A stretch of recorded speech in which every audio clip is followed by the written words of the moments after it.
মানুষজন আসছে। Good morning বন্ধুরা, সবাই কেমন আছো? আশা করি তোমরা সবাই খুব ভালো আছো। তোমাদের অনেক অনেক ভালোবাসা জানিয়ে আজকে আরও একটা নতুন ব্লগ শুরু করছি। এখন সময় হচ্ছে সকাল 9:10।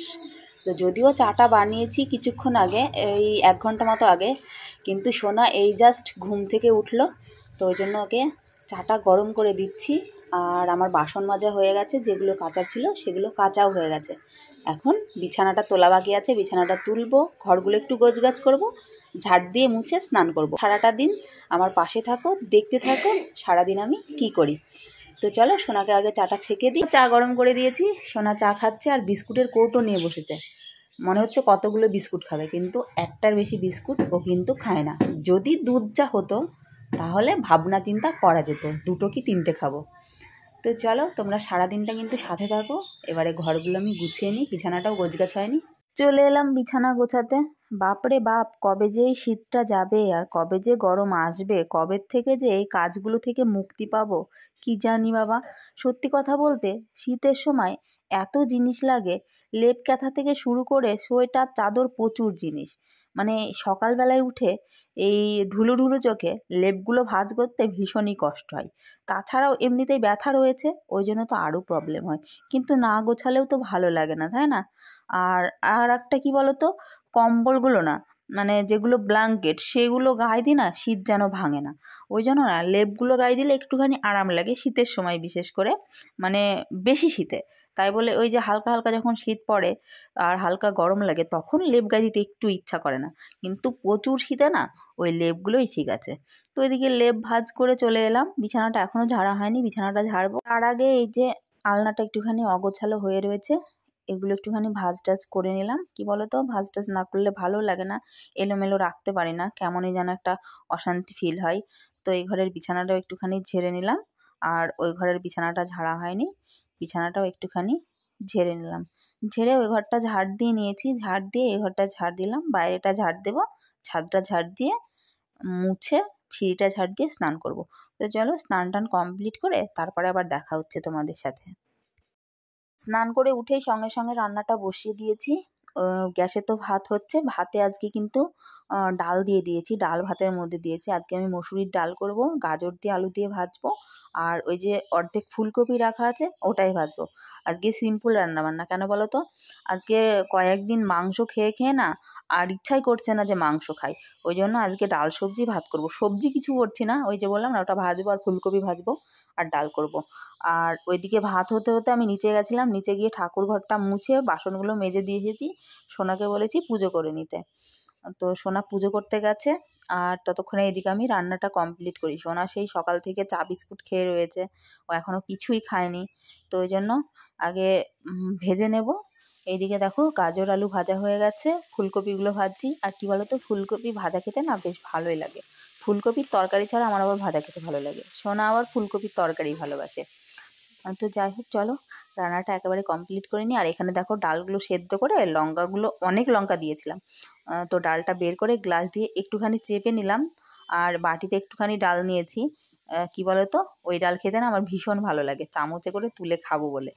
তো ফাইনালি রান্নাটা দেখো কমপ্লিট করেই নিয়েছি। ভাত বেড়ে দিচ্ছি, বাবাকে আগে ভাত বেড়ে দিচ্ছি, আর সোনারও ভাত বেড়ে নেবো, আমারও ভাত বেড়ে নেবো, কেননা বেলা তো প্রায় অনেকটা হয়ে গেছে, তাই না বলো? আর কতক্ষণ খেয়ে তারপরে বাসনগুলো মাজবো, একটু রেস্ট করবো, কেননা হাতে আর পারছি না। আর এদিকে দেখো বাবা সর্ষে রোদে দিয়েছে, কেননা সর্ষেগুলোই না পোকা হয়ে গেছে, সাদা সাদা পোকা। তো সেই পোকাগুলোই বের করে নিচ্ছে। পোকাগুলো যদি বের না হয় তাহলে ওই তেল হয়ে যাবে, তাই না? তখন ওই পোকা শুদ্ধ তেল খেতে হবে। তো ওই জন্য সর্ষেগুলো এদিকে বাবা বেছে নিচ্ছে, মানে পোকাগুলো বেছে নিচ্ছে, আর আমি একটুখানি বসে বসে দেখছিলাম। তারপরে আধা ঘন্টা মতো রেস্ট করলাম, রেস্ট করে এই দেখো বাসনগুলো মেজে নিচ্ছি। রান্নার পর যে সমস্ত বাসনগুলো ছিল এগুলো মেজে নিই, মেজে একটা ভিডিও এডিট আছে, এডিট করব, এডিট করে নিচে যাব, নিচের থেকে এসে সন্ধ্যাবেলায় তোমাদের সাথে আবার কথা হবে। এখন হচ্ছে সন্ধ্যাবেলা, তাই একটু দুধ চা আর এই রে উতলে পড়ে যাচ্ছে, আর এই যে একটু মুড়ি মাখিয়ে নিলাম, দুধ চা দিয়ে মুড়ি খাবো। সোনাকে অলরেডি দুধ দিয়ে দিয়েছি, ও খেয়েছে, কিন্তু প্রচুর খিদে পেয়েছে, বুঝলে, প্রচুর খিদে পেয়েছে, কেননা সে রান্না করে খেয়েছি। একটু চা আর মুড়ি খাই, তারপরে রাতে কি রান্না বান্না হবে দেখা যাবে, কেননা আজকে ভাত তরকারি কিছুই নেই, মানে একটু ডাল রয়েছে, অনলি তো ডালই করেছিলাম, ডালটাই থেকে গেছে, বুঝেছ? তো চলো আগে ঘরে যাই এগুলো নিয়ে। ওকে একটু কম দিয়েছি চা, ঠিক আছে, আমি একটু বেশি নিয়েছি, ওই জন্য দেখছি। ওর চা খাওয়ার নেশা হয়ে গেছে, কখনো কফি কখনো দুধ চা, মুড়ি খা দুটো।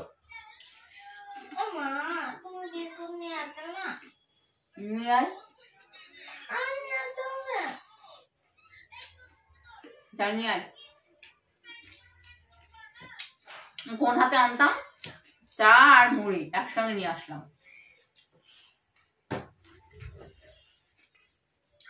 খেয়ে পড়তে বসে যাও।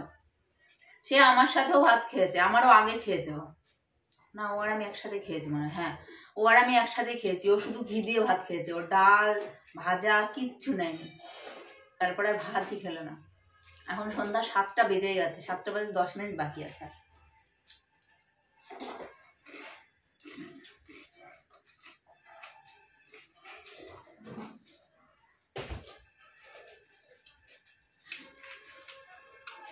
মোমো খাবে, জেদ ধরে বসে আছে বইকাল থেকে। ও মোমো খাবে তারপরে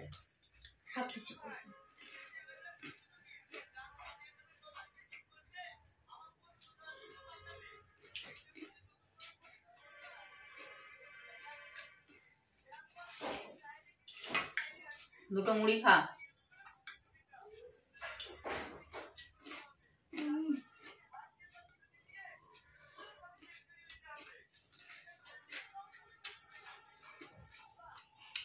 খেয়ে নি চাটা, কেমন? পরে আসছে আবার।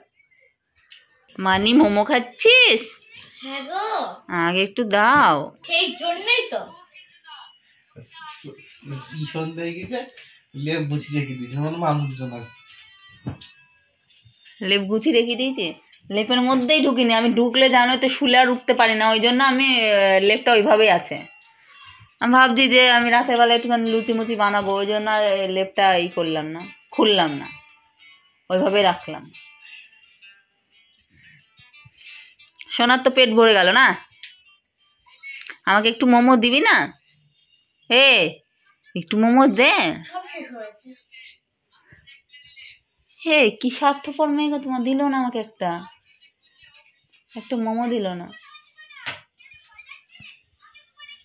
এখন 8:30 মতো বেজেই গেছে, তো অনেকদিন থেকে লুচি খেতে ইচ্ছা করেছে, তাও আবার গমের ময়দার, রুলের ময়দার নয়। কেন বলো তো? ওই গমের ময়দার গরম গরম লুচি লাল লাল করে ভাজলে না বেশ লাগে খেতে, তো ওই জন্য ভাবলাম একটুখানি লুচি বানাই। আজকে ভাত নেই বললেও ভুল হবে, অল্প কটা ভাত রয়েছে, ওটা সোনামার বাবার খেলেই হবে, আর আমরা লুচি খেয়ে থাকবো। বাবা লুচি খেয়ে নেবে, আমিও লুচি খেয়ে নেবো, আর সোনা লুচি খেলে ও তো আবার ভাত খেতে চায় না, একটা রুটি খেলেও ভাত খেতে চায় না, লুচি খেলেও ভাত খেতে চায় না। তো ময়দাটা মেখে নিলাম, আর হাফ লুচি বেললাম, বেলে আমি তরকারিটা করতে গেলাম, দিয়ে বললাম তুমি একটুখানি বেলে দাও, ওই জন্য সোনা আমার বাবা লুচিগুলো বেলে দিচ্ছে। কি বলতো, ও ময়দা মাখিয়ে লুচি বেললে কিন্তু লুচিগুলো বেশ ফোলে, তো আমার অতটাও ভালো হয় না, চেষ্টা করি ভালো করা, বাট হয় না। আর এদিকে দেখো আমি আলুর তরকারি করে নিচ্ছি ঝাল ঝাল করে। আলুর তরকারি হয়ে গেছে, আমি কয়েকটা লুচি ভাজলাম, দিয়ে আমি বললাম আমার কাছে লুচিগুলো ফুলছে না ভালো, তুমি লুচিগুলো ভাজো। আর কি হয়েছে বলো তো, ওর ভীষণই মন খারাপ। কেন জানো? ওর ফেসবুক আউট হয়ে গেছে হঠাৎ করে, এক কথায় যাকে বলে চুরি হয়ে গেছে, তো ওর মন খারাপ, বলছে অনেক দিনের ফেসবুক, আমার ফেসবুকটা চুরি হয়ে গেল। তো মানে ওর খাওয়াটাও যেন বন্ধ হয়ে আসছে, খেতেও যেন ওর ইচ্ছা করছে না। তো জোর করে আমি বকাবকি করছিলাম, আমি বলছি খেয়ে নাও, ফেসবুক আউট হয়ে যেতে তাই কি হয়েছে, অন্য কিছু তো আর আউট হয়নি। বলছে না আমার অনেক দিনের ফেসবুক, মানে এরকম হয়ে যাবে ভাবতেই পারিনি, কেমন হয়ে গেছে, আমার আর খেতে টেতে ইচ্ছা করছে না, কিছুই ভালো লাগছে না। সত্যি কথা বলতে সিরিয়াল দেখতেও এত ভালোবাসি, আজকে সিরিয়ালটাও দেখে নিও। তো যাই হোক, খাওয়াটা কমপ্লিট করে আসি কেমন।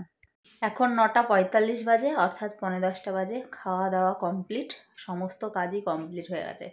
সমস্ত কাজ বলতে জানোই তো, রাতের বেলা করে বাসনগুলো মাজলাম না, নামিয়ে রাখলাম, আর ঘরের মধ্যেটা একটুখানি পরিষ্কার করে নিয়েছি, ওষুধটাও খাওয়া হয়ে গেছে, খেয়ে একেবারে বিছানার মধ্যে ঢুকে গেছি, এবারে শুয়ে পড়বো। দুটো সিরিয়াল দেখবো, একজনের মন খারাপ, ফেসবুক উড়ে গেছে, ফেসবুক খুঁজে পাচ্ছে না, বুঝেছ? পেয়েছো ফেসবুক? পাইনি, ফেসবুকটা উড়ে গেছে। ফেসবুকও যে উড়ে যায় এটা আমি ফার্স্ট টাইম জানলাম। দিয়ে মন খারাপ, অনেক দিনের ফেসবুক উড়ে গেল, পাচ্ছে না, সন্ধ্যা থেকে পাচ্ছে না, মানে খাওয়াও যেন ডকে উঠে গেছে। আমি তো লুচি খেলাম, ভাত খেলাম না, জানি না আজকে রাতে ঘুম আসবে কি, বলতে পারছি না, কেননা ভাত না খেলে আমার আবার ঘুম আসে না। এমনিতেই আমার ঘুম কম, তার উপরে লুচি খেয়েছি, ইচ্ছা করছিল লুচি খেতে আর কি, ওই জন্যই আর কি লুচিটা খেলাম। তো যাই হোক, চলো আজকের মতো এই পর্যন্ত। সবাই খুব ভালো থেকো, সুস্থ থেকো। আবার আগামীকাল নতুন কোনো ব্লগে দেখা হচ্ছে। টাটা বন্ধুরা, গুড নাইট সবাইকে।